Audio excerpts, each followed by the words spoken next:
recently made a video really talking about pricing strategies when it comes to actually listing your Amazon FBA product, and I said that I would follow up with another video, which is how to calculate the actual profit margins on your products, and that's very, very important. Today we're going to be talking about the percentages that you should be looking at when you are gauging if this is a good product to go into, and the actual dollar amount of profit that you should be making approximately for each product.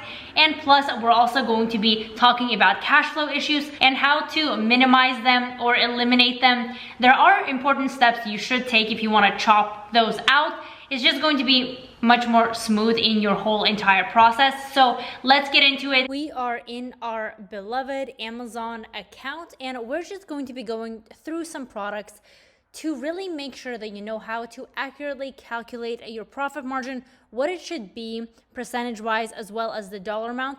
Then we're also going to be talking about some cash flow issues and how to fix them. I made a little diagram over here. We'll go through all of that below. Basically, how cash flow issues happen, how can you avoid them, what are solutions for each of the cash flow issue kind of situations, and we will talk all about this. So let's actually begin by talking about profit margins and Amazon profit margins. So maybe you know, maybe you don't know, but the average Amazon margin is usually around 20%. So that means, let's actually go here, let's type in balloons, and basically what that means is it's going to be 20% after everything, right? That doesn't mean just kind of after your product costs and Amazon costs. That means after everything, which means refunds. It means kind of any type of advertising costs, things like that. So let's look at these balloons. Market looks great here. People are selling well. So let's take this seller, for example, $23,000. Let's say $24,000, right? So he's doing $24,000 a month in sales, and 20% of that is $4,800. That is the kind of bare minimum. Worst case scenario, or not actually, no, that's just the industry average for Amazon margins. That's around $4,800 after all PPC expenses. Granted, each product is different, but that's kind of on the lower end, especially for items such as this, which is definitely commodity type items. If we compare things to other products, such as going the premium route and really kind of bundling and packaging correctly and really investing upfront on the product, so it might be more expensive than a usual product. Maybe you invest more money into actually sourcing the product. The profit margins tend to be higher, 30%, even 40% sometimes. Again, it really is dependent on the product, but just so you keep in mind, it is an average of 20%. Now, does that mean that's what we should be aiming for? Of course not. Of course, the higher, the better, because then we will prevent running into cash flow issues. So let's talk about this aspect right here. And that is what percentage you should be looking at when you're doing your calculations, and the dollar amount. Are these the ones we want to look at? So for that, we need our handy dandy Amazon FBA revenue calculator. This will help us calculate pretty much everything, right? So let's go back to our Helium 10 tool.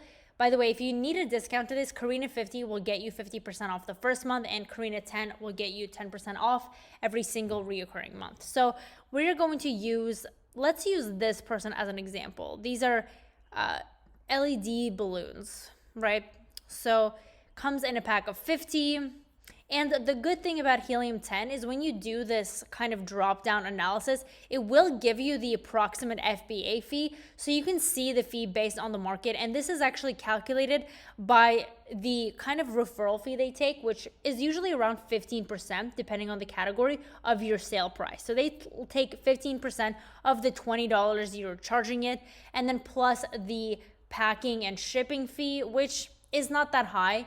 And that really depends on kind of their relationship with carriers, and it isn't high. Again, it's totally worth to do it because your profits and the amount of effort you're saving from actually doing this yourself are quite tremendous. So obviously FBA is the way to go, right? Right. So let's just take a quick calculation. I do like to put this up too because this lets you play around with the numbers. So let's get this number right here. This is the ASIN, And let's plug this into here. Let's pretend we're doing a product such as this one, and it's going to give us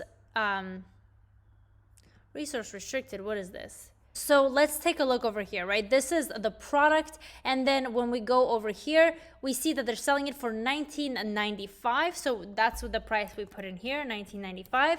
And then of course there is the ship to Amazon, and that is the amount that China is going to charge for your product to get into Amazon, and then the cost of product. How we find this is through Alibaba. Maybe you know this, maybe you don't. This video is friendly for everybody, but I'm just trying to break it down in terms of the actual profit and not running into cash flow issues. So let's put in LED balloons to see kind of the more appropriate price that we will be given. So these look a little bit different, but we can kind of estimate it, right? So maybe this kind of looks more similar. It's an LED balloon and it's very cheap. You can see that it ranges from like a fraction of a dollar over here. To ship it is going to be very, very cheap. I would even say it would be $1 to ship it. So let's say $5.16 is our total cost. So let's put in $4.16 here, and then $1 for shipping, and click calculate. So actually the profit margins on these are quite good. It is $8.26 and 41%. So let's look back at this kind of PDF. We were talking about, I think this is kind of a good thing to aim for, this 35% or $7. And why this specifically? Well, because you're not going to run into cash flow issues if you kind of follow this. Again, keep in mind, Amazon is very diverse. Different products have different things. Sometimes it will be higher or lower. If this is $6, but it's a fast moving item, maybe it won't be bad. But the reason I say this is because I'm trying to leave in fluff room for any PPC advertising, as well as any refunds, and really scaling and preventing cash flow. So here, it's 41% margin, right? And $8. This is great. This is something I would definitely consider. But also another thing to keep in mind, just because this is kind of 41%, what if this said 20%, right? But the dollar amount was still 8. Does that mean you shouldn't do it because it's under 35? Definitely not, because $8 profit is still pretty good. Doesn't really matter what the number says. And conversely, if this said 90% profit margin, but the net profit was $2, is that really something that's worth going into? Because it's very, okay, again, that's not really realistic because products are not really that cheap on Amazon, but you understand what I'm saying. Take it with a grain of salt and really analyze this based on kind of data and how it makes sense logically. Interestingly enough, if we were to do this fulfilled by merchant, yeah, it's giving us minuses, but that's because I haven't put in anything. But this is a good way to kind of analyze the fulfilled by merchant site as well, just because, you know, in these times right now, maybe fulfillment by merchant is something you should maybe do if you're having kind of an issue. You can check out my recent live streams on this.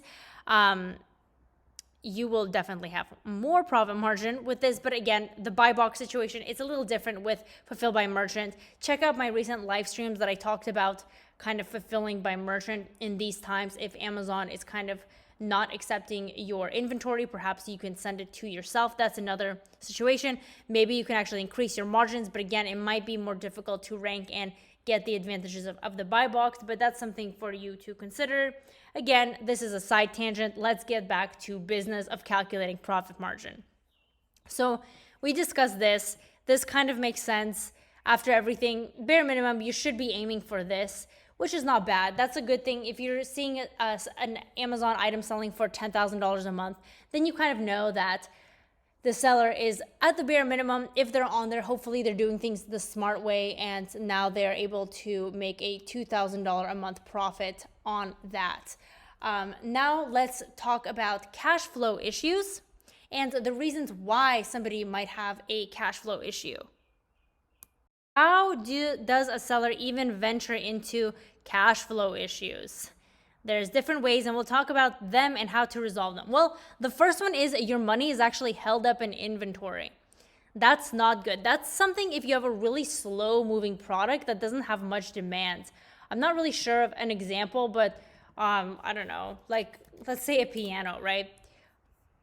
probably a bit, this maybe is moving a little fast, but if you do an analysis, maybe on like an expensive product or something that's seasonal, like a swimming pool during the winter time, this is obviously making a lot because it's kind of expensive.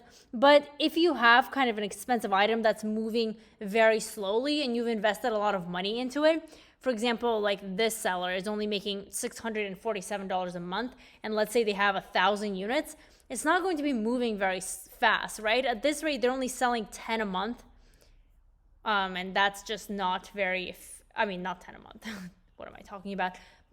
Very, very little. Yeah, about that number, right? It's just not very high, and it could lead to problems because that's how you get cash flow issues. So you don't want your money to be held up in inventory. You actually want your product to be moving, right? And that's what I just covered, is your sales are way too slow. When your sales are way too slow, your money is just going to be sitting there and kind of depreciating with time goes on, and maybe the market is a dying market. So you want to for sure avoid that. Then actually, the other cash flow issue is if you have too many sales, right? And maybe not, that Amazon does hold your money for 2 weeks. So it waits 2 weeks to pay you out. So if you have only kind of that cash flow and it's in your account for 2 weeks, did I say 2 months? I meant 2 weeks. They only pay you every 2 weeks. So if you need that cash to make another repurchase of inventory, that might be an issue because you're selling really fast and you don't have enough money to kind of turn that over fast and resell that. The other issue is your lead time from your supplier is too long. That means they take a month to make your product, which means you're going to have the funds way in advance in order to pay them, right? Say your product is only profitable when it is going via sea shipping, which is around 30 days, plus you have the lead time of 30 days. That means you have to order your inventory 2 months in advance in order to have it arrive at the Amazon warehouse without going out of stock. Of course, that sounds like a long time, and it is, and that's how you can run into issues. And the fifth and final reason is that your price point is very low and you just generally have low margins. This is not something I recommend. I always recommend a different thing, and we'll talk about that when we talk about how to fix this. But low margins are not good. Balloons, like we talked about earlier, could have a potentially low margin because even though this one is more expensive since they're LED and it's kind of a value pack, maybe selling a smaller pack is going to be very inexpensive, something for $8. You're just going to have a very low profit margin, and waiting 2 weeks for that payment to arrive is just not good. You want something at a higher price point, right? So let's talk about how to fix all of these so you can really capitalize on the high profit margin and, of course, money in your pocket.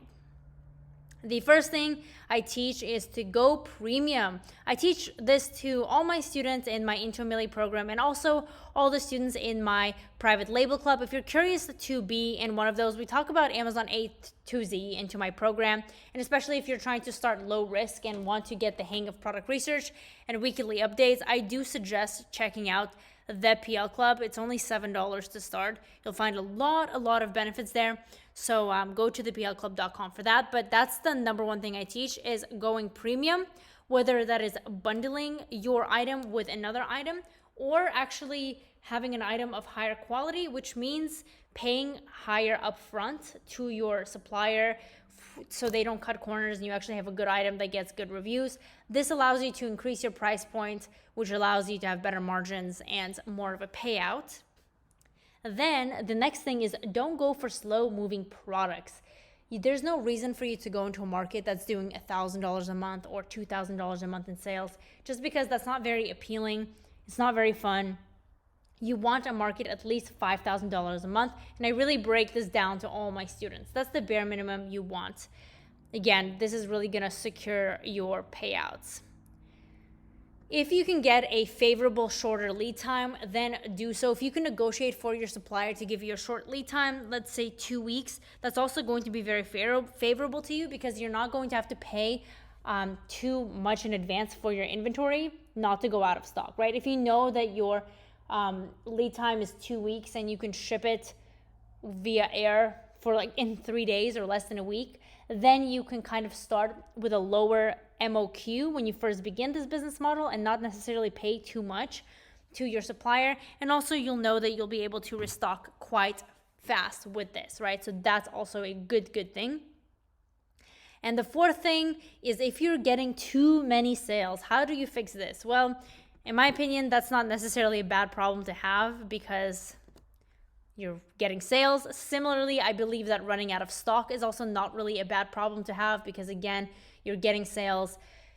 Maybe potentially look into getting a loan. I'm not a financial advisor, so to each their own. But if your product is getting traction and you are guaranteeing those sales, you see them coming in, that's maybe not a bad thing. Actually, that's quite a good thing. And maybe getting a loan from whatever resource it is, of course, as long as it is a good percentage. Don't get anything crazy that's going to ruin your credit and you have to pay a high interest rate on it.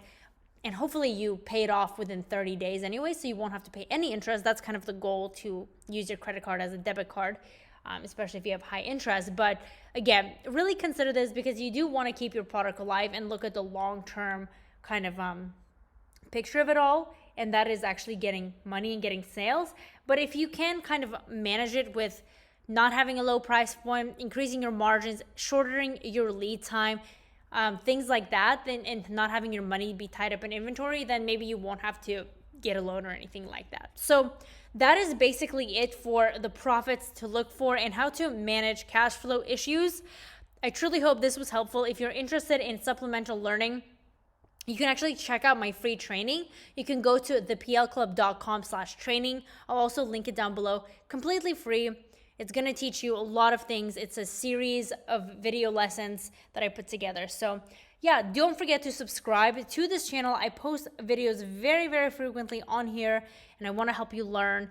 Subscribe, like this video, and I will see you in my next video.